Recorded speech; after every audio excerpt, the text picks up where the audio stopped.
I think it's interesting that you say you're doing these small. The first thing you just said when you said you're doing small theaters, and she was like, just 1,000. I was like, I would throw up if I had to entertain 1,000 people. I could. She said, even though I'm in front of the television, there's no one there. There's no one behind me. It's me just talking to a camera. There's a totally different point of view. What do you think this set that you have been working on, what you're going to take on tour, what does it encapsulate in terms of what are we talking about? Yeah. Well, the reason I say small theaters is just like in comparison, like a Radio City music Oh hall yeah, is, of course, yes, you know what yes. I mean? So it's like I'm working my way to that one day, hopefully, knock on wood. It's You know? tomorrow, Yes. around the corner, superstar. I believe it. I claim Yeah. it. It's really interesting about this hour because when I started working on it in January, it was sort of just, just writing jokes and sort of figuring out like what's funny. And so I have a workout show that I do in Brooklyn, in Union Hall with Khalees. That's the second Monday of every month. And I was just sort of like writing jokes that weren't necessarily like related to a theme or anything. And then I remember in March, it was just such a chaotic month where I was just traveling nonstop. My brother was coming to town. I bought this apartment and was moving into it and then was going to leave for like immediately leave for like 3 weeks. So like everything was happening at once. And I was just going from here. I'm in one city for 24 hours, I'm in another place. And I remember being on a flight and I was just like, I want a sugar daddy. Like this Yeah. is I was like, being a girl boss is it's a lot here. So basically, the crux of my hour is that the lie that we were fed of being a girl boss and sort of like it's going to be different because the women are going to be in charge, and it's like, Mm-mm, mm-mm, well, we're still doing more work at home. mm-mm. Like when I was with my ex boyfriend, like I was paying all the bills and I was like holding this down during COVID, and he would complain that I like wasn't cooking. And so it was like the expectation that I was supposed to like work all day, pay for everything, and I'm supposed to be cooking and doing laundry. And I'm sort of like, being a girl boss is a trap, and I'm joking, of course, in a lot of ways. But I do, the underlying is that society has sort of told women, like, if you just hustle nonstop, all your dreams are going to come true. And Nope. it's like, okay, Mm-mm. but I'm tired. I'm still underpaid. I'm stressed out. This is not the promised land. And so I'm like, I jokingly like, I want a sugar daddy because I want some time off. I need time off. You are preaching to the choir. If you could, guys, if we can pass the collection plate for Phoebe, because I have the kind of money that folds, not that jingles for her. Because literally the other day I sent my hairstylist, and his name is Devonte. He'll get a kick out of this. He listens to the podcast all the time. I sent him this meme, and it was and I'll send it to you. This is the cartoon character singing "I Want a Sugar Daddy."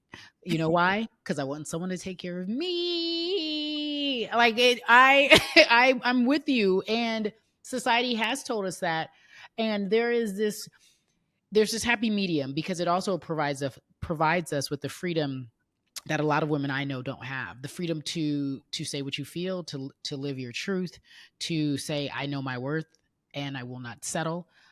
It provides us with the freedom to say I can be bad by myself. You know what I mean? You're not enhancing my. So although there's this upside to it, but to your point, the day to day. And when you are overwhelmed, you're like, it would be nice if someone just gave me 7 figures inside of my checking account. Just here you go. Yes. So I can like not be stressed out. You read these things where it's like the more a woman like rises up within a company and like her title gets bigger, the more people dislike her. The Hmm. more successful a woman is, the more likely she is to be cheated on, to be left. And so it's all these things where it's like, I love that I'm independent, that I have this apartment, that, it's my dream home. All these things are amazing. And I wouldn't get rid of them, but there is something to be said that like I don't know if being a girl boss is going to save us the way that people presented it, Full agreement, touch and agree. Amen. So is Yeah. this what the hour is about? Because no, I'm gonna try to fly to every city to see it. Okay, so it's Yeah, just so yeah. So this is the umbrella of like which everything is under. And it's been so fun to perform and do sort of the workout shows that I was doing in the spring where it really sort of clicked into place for me. And a lot of women in the audience were like, I so feel this. I so understand this. Like this is like what I'm going through. So I think there's a lot of women who we're really happy with like the empowerment and sort of being leaders, but we're still feeling the lack of support from society. I think in a lot, even like with maternity leave, it's like you want us all to be bosses, but you don't want to take care of women when they become Yeah. mothers. Yep.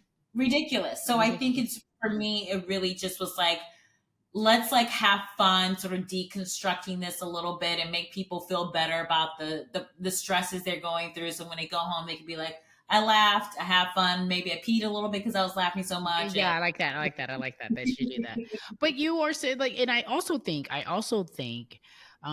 it there is this innate, like I think it's in our DNA. I think hunters and gatherers. I think God had it right. Hi, there is this. We weren't built or initially set out for that. Nothing's wrong with it, but we'll always go back to our instinct, which is I need to be provided for and protected. At what level? Different for everybody. Somebody just wants to make sure they can get some extra guac on a burrito, right? You might want something a little more than extra guac. You might want a drink. I might want a whole meal, a combo meal. But my point being, right? You get the point, right? Like we all, no matter where we are in life, want something in terms of protection and provision. I think that is genius, as you always do. And I want to circle back to something you said this about being successful and what happens when you do acquire success, especially as a marginalized woman. We It feels as if we're targeted. You most Mhm. recently had an entire show on Freeform, and not only was the show canceled, they removed it off the platform. What did that tell you? That to me felt punitive and extreme. What did that tell you? It was really sort of, it was obviously was so disappointing and it was so infuriating. And you know, it just, as much as I love this industry, there is sort of the talent side where treated as disposable, and that's really sort of frustrating because no one's watching a show because Tessa Randall's is in it. You know what I mean? Like they don't give a fuck about him. And Correct. so Because I thought it was what, a girl. Go ahead. yeah. To your point. To your point.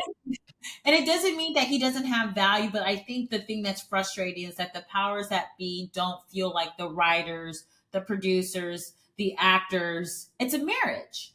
Like we need each other. We need a platform. You need content on your platform so you can get paid. And so it just feels sometimes like they're swatting away at us like we're flies and we're bothering them. And I'm like, where are you without a Succession or a Martin or a Living Single or a Sex and the City? You're nowhere without the creative people as well. And so I think when my show got taken off, I knew it was a financial move.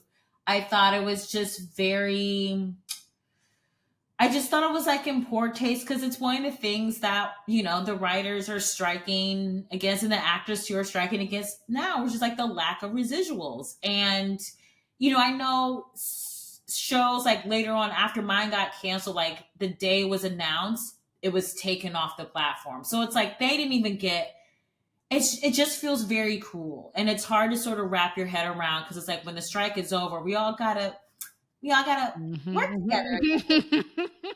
Like this thing just Yeah. happened. It feels very much like, what are we doing?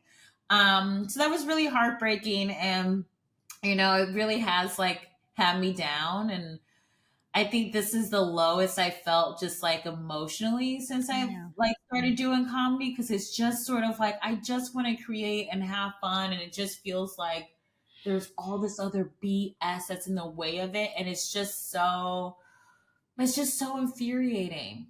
Yeah. Yeah. It just means that you're becoming more and more successful. I have to tell you. It just means that you're rising the ranks and you're understanding what this shit is. And it Yeah. just means that you have to stay committed to the essence of why you started.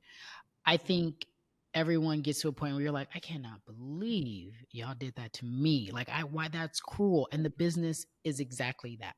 It is cruel. And that's Yeah. so unfortunate because you show up and you stay kind and you say genuine and you don't even know how they think like that. You're like, how do you sit and say, I'm taking this, I'm just removing everything from the platform? Like, how do you even think like that? You wouldn't even think to do that. You know what I mean? So I get it. I understand your disappointment, but that means something more exciting is coming along. Have you felt like more opportunities will be coming your way after the strike? I don't know. I Are you mean, feeling unsure of work? well, it's just like we just don't know what the industry is going to be Be. like, Hmm.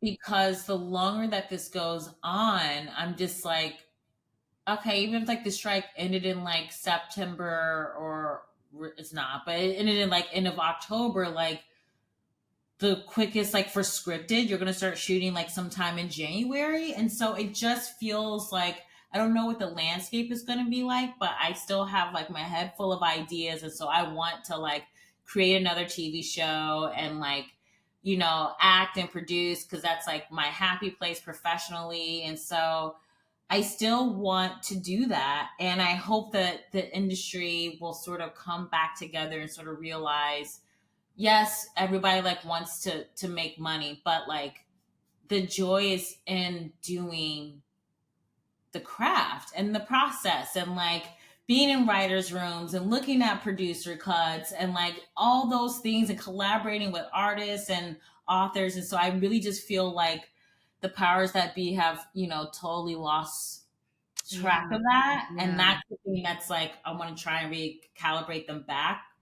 But yeah, I'm gonna hold hope. There's been moments during this strike where I'm like, I just want to quit and walk away. But I'm like, I want to hold out hope that I can like keep producing and be a platform for other people too. Because I think that that's like sort of the through line of my career, is that I always want to share my space with other creatives.